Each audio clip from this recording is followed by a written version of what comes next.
A série de História da Tecnologia está em ritmo de festa mais uma vez. O quadro chegou ao episódio de número 150 e claro que a gente não pode deixar essa marca passar batida. Por isso, primeiro eu quero agradecer a todo mundo que acompanha os episódios toda semana, faz as correções, faz os seus complementos com curiosidades e também pede temas por aqui. É só assim que a gente continua toda semana com vídeo novo. E o tema dessa marca é mais um que está quente faz algum tempo e é mais antigo do que você imagina: carros elétricos. Você vai conhecer os primeiros experimentos, a chegada das gigantes do setor e a situação atual de todo esse mercado. Mas antes, você já sabe, eu já falei 150 vezes. Se inscreve no canal se não for um inscrito, deixa o joinha porque a pesquisa ficou muito boa e toca no sininho para receber notificações a cada nova postagem. Beleza? Então vamos lá para a história dos carros elétricos. Primeiro fica aquele aviso de sempre. Não dá para falar de absolutamente todos os carros elétricos do começo, do meio ou do fim dessa história, mesmo sendo um episódio comemorativo. Eu selecionei alguns modelos para marcar as revoluções. Então se tem algum que você curte, não apareceu e tal, fica tranquilo, vai com educação aqui nos comentários pra gente conversar. A primeira de várias ondas de empolgação e desenvolvimento nessa história é mais antiga do que eu também imaginava. Ela começa mais ou menos no mesmo período dos carros tradicionais mesmo, sendo que o título de primeiro carro elétrico é bastante disputado entre vários concorrentes que tinham experimentos parecidos em países diferentes. Um dos primeiros registros vem da Hungria em 1828, quando o Anios Jedlik criou um motor elétrico e, para testar ele, acoplou em uma miniatura de carro. Em 1835, mais dois registros. O professor holandês Sibrandus Strating usou os princípios do eletromagnetismo e os eletroímãs do Michael Faraday para fazer outro pequeno modelo. Já o norte-americano Thomas Davenport, que também fez o primeiro motor elétrico de corrente direta, usou trilhos para carregar um veículo. Já no fim dessa década, o escocês Robert Anderson cria uma locomotiva e depois um veículo de 4 rodas. Só que todos esses modelos eram totalmente experimentais, já que faltava a estrutura das cidades, o apoio aos cientistas e até a invenção de certas tecnologias. Para você ter uma ideia, as patentes de trilhos eletrificados para carros de rua só vieram algumas décadas depois, e a primeira bateria recarregável do mundo, que era de chumbo ácido, só foi inventada em 1859 pelo francês Gaston Planté. Aliás, olha, um bom complemento para esse começo é a história da eletricidade, que a gente já contou por aqui. O primeiro veículo movido a eletricidade, com um motorista que saiu nas ruas, foi criado pelo francês Gustave Trouvé em 1881, exibido em uma feira na época. O inglês Thomas Parker também é acreditado como inventor de um carro elétrico em 1884, que ele usava para ir para o trabalho todos os dias. Outro concorrente forte é o Flocken Elektrowagen, de 1888, feito na Alemanha e com um aspecto de carruagem. Mas um avanço considerável mesmo veio nos Estados Unidos, graças ao químico William Morrison, que em 1890 começou a levar um carro elétrico fácil de usar para corridas e desfiles em Des Moines, no estado do Iowa. Em 1898, tivemos até a criação do Porsche P1, o primeiro carro da Porsche, a montadora mesmo, na época feito do zero pelo fundador Ferdinand Porsche. Esse modelo era dado como perdido até 2014, quando foi redescoberto e exibido em um armazém na Áustria. Aliás, 2 anos depois, o Porsche criou também o Semper Vivus, que é considerado o primeiro carro híbrido do mundo. Ele já tinha um esquema de energia que era bem moderno. Motores de combustão interna para autonomia, alimentando motores elétricos que ficavam na região das rodas. Até os primeiros recordes de velocidade foram com elétricos. Em 1898, o veículo francês Jean Roduc atingiu a então inédita marca de 63,15 km por hora. O La Jamais Content foi o primeiro a superar 100 km por hora em 1899, com o belga Camille Jenatzy. Até o Thomas Edison, já um dos industriais e inventores mais poderosos da época, tentou embarcar no mercado com pesquisas e patentes, mas não avançou muito no setor. No começo de 1900, quase 30% dos carros dos Estados Unidos eram elétricos, e vários deles eram táxis, o que não era muito, porque nem tinha tanto carro assim no mundo. Mas isso mostrava como esse mercado tinha espaço para crescer, e era sim uma alternativa viável desde o começo, principalmente em pequenas distâncias e dentro das cidades. O marketing na época, aliás, era mais direcionado para as mulheres. Todos esses pioneiros vieram muito antes do Ford Model T surgir e iniciar a indústria de produção em massa de carros a combustível. Quando principalmente a Ford iniciou essa revolução e ganhou a indústria pela praticidade dos seus carros, os modelos elétricos foram perdendo o mercado. Eles viraram modelos de uso específico, tipo em ambulâncias, carros de entrega de leite ou bondes em trilhos, mas não para aquele uso individual e cotidiano. As baterias perderam espaço para a indústria do petróleo, que estava decolando com o lobby forte de várias companhias que estavam cada vez maiores e que não dariam espaço para as concorrentes. Já os carros a vapor eram pouco práticos e demoravam para pegar no tranco, esses aí ficaram ainda mais para trás. Em 1912, Charles Kettering inventa um motor de arranque, um sistema importante de ignição elétrica que permitiu dar a partida nos motores a combustão de um jeito bem mais simples do que girar uma manivela. A tecnologia foi usada primeiro pela Cadillac e facilitou muito o uso dos carros a gasolina, mas também ajudou os elétricos. Empresas como a Detroit Electric até fizeram nome e sobreviveram por algum tempo, mas o início da década de 1930 marca o fim dessa primeira onda dos carros elétricos. A retomada, ainda meio devagar, começa só 20 anos depois, passando as guerras mundiais. É claro que esse período não foi um escuro absoluto. A gente até teve modelos como o Tama, que foi um modelo japonês de 47 da Tokyo Electro Automobile, que depois de fusões e mudanças de nome virou a Nissan. Ou então o simpático conceito Charles Townabout, de 1959.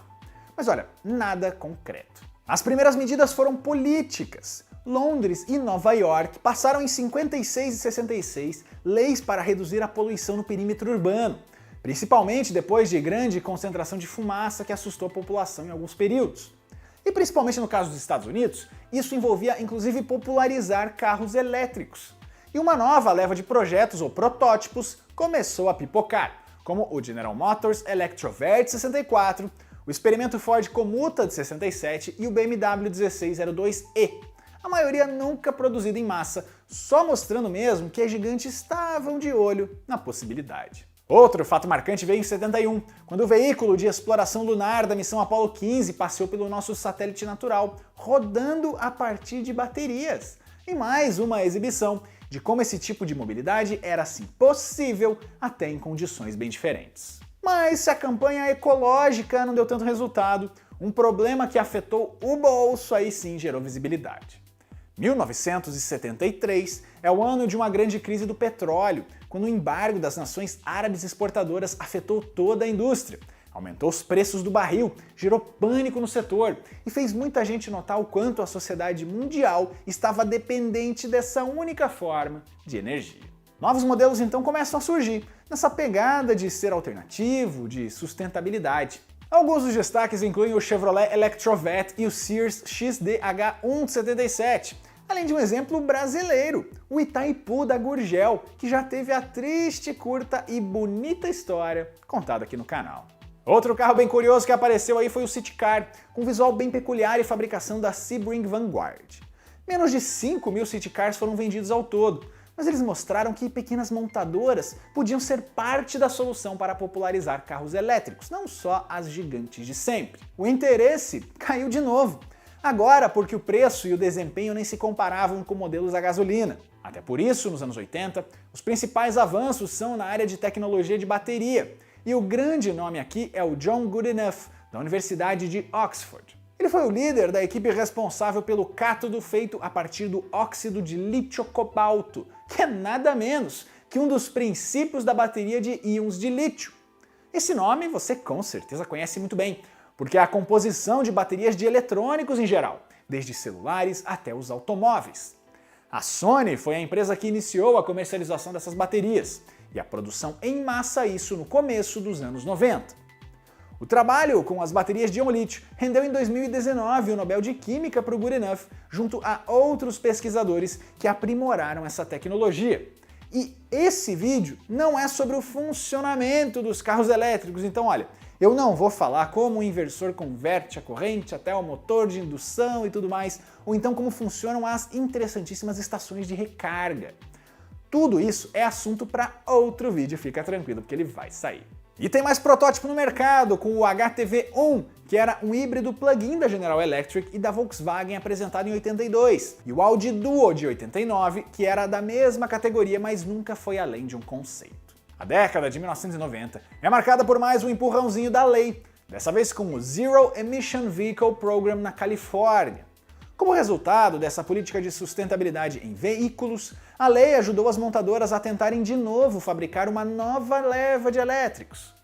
Vieram modelos bem variados, como o Toyota RAV4, o Honda EV Plus, o Chevrolet S10 e uma Ford Ranger, que chamou bastante atenção pelo desempenho. Só que olha, não tem jeito. O destaque desse período foi mesmo o EV1 da General Motors. Ele foi lançado em 1996 e tinha tudo para ser o líder dessa nova fase, considerado o primeiro elétrico contemporâneo produzido em massa e voltado para o público, até ser descontinuado quase que misteriosamente em 1999, com os modelos em circulação recolhidos para serem destruídos ou doados para museus e universidades. O documentário Quem Matou o Carro Elétrico conta bem essa história e especula sobre o que aconteceu. A falta de apoio do governo, a pressão de montadoras e da indústria do petróleo e o baixo interesse até do consumidor naquela época são alguns dos suspeitos apontados, alguns com mais parcela de culpa do que outros. Pelo menos o EV1 foi um marco para que outros modelos surgissem logo depois. O Toyota Prius, do finzinho de 97, inaugurou uma linha de sucesso e só confirmou a força das montadoras japonesas nesse mercado. O Prius foi por muitos anos sinônimo de carro elétrico, popular em várias partes do mundo, apesar de não ser considerado tão potente. A Ford continuou as pesquisas lançando uma variação do seu modelo popular, o EK, em 2001. Mas no começo dos anos 2000, quem fazia mais barulho mesmo eram as marcas pequenas. A Think Global, sediada na Noruega e por um tempo subsidiária da Ford, lançou um modelo simpático chamado Think City em 2008, depois de fazer teste por vários anos. E olha, era um bom modelo, só que era caro e acabou caindo no esquecimento. Já em 2004 é fundada a Tesla Motors, que trazia um clima meio de startup, de investimento de risco, uma coisa meio Vale do Silício para o mercado de carros elétricos. O primeiro modelo anunciado foi o Roadster, que teve a produção iniciada só em 2008, quando o Elon Musk assume o cargo de CEO. A história da Tesla envolve produções em baixa escala no início, a construção das estações de recarga espalhadas pelos Estados Unidos e também o sonho do piloto automático. Hoje, ela tem tudo isso e mais um pouco, com vários modelos já lançados e uma trajetória que a gente já contou inteira aqui no canal. Esse ano de 2008 ainda marca a chegada da China com tudo no setor, com destaque para empresas como a JAC, que inclusive veio para o Brasil, e a BYD, que lançou o F3DM, o primeiro híbrido plug-in de formato sedã e produção comercial. Esse é o tipo de carro que tem um motor elétrico e um de combustão, e pode ser conectado a uma fonte externa de energia para economizar na recarga. O novo gás na indústria se mostrou definitivo. As montadoras abraçam de vez os modelos híbridos ou até totalmente elétricos, agora não mais como só um conceito, um protótipo, uma coisa meio separada, mas para feiras de automóveis, para serem comercializados e com um estoque generoso. Alguns destaques incluem o Mitsubishi i-MiEV de 2009, que só teve a produção encerrada agora em 2020, o Nissan Leaf e o Chevrolet Volt de 2010, o Renault Zoe de 2012, o Volvo Polestar 1 de 2015 e por aí vai. Até a Porsche, que foi citada lá no começo da história, viu a importância de estar nesse mercado com o modelo de luxo Porsche Taycan. Como praticamente toda montadora resolveu, no mínimo, fazer um modelo elétrico, é claro, não dá para citar todos, mas dá para falar ainda que o Brasil se arriscou, mesmo que ainda timidamente, em projetos próprios.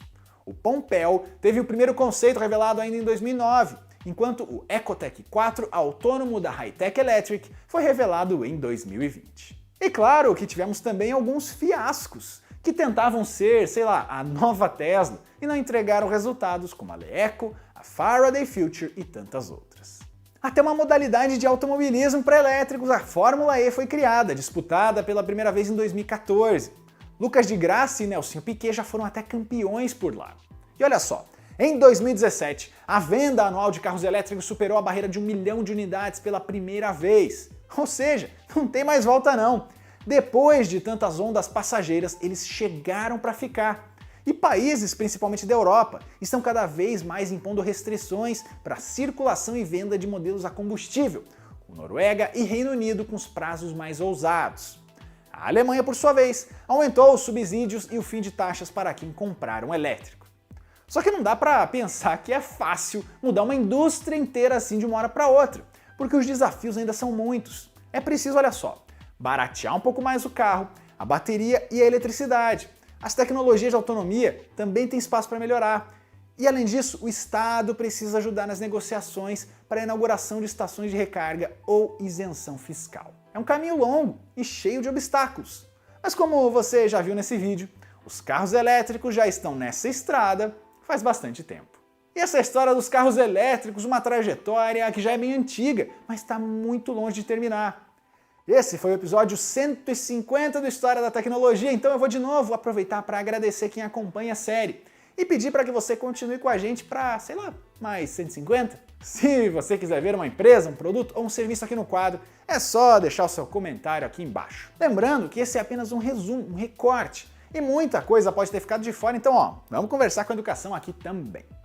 As fontes usadas na pesquisa estão listadas aqui na descrição. E não se esqueça de conferir a playlist do quadro, porque aquela história que você tanto quer ver contada já pode ter saído por aqui. Até a próxima!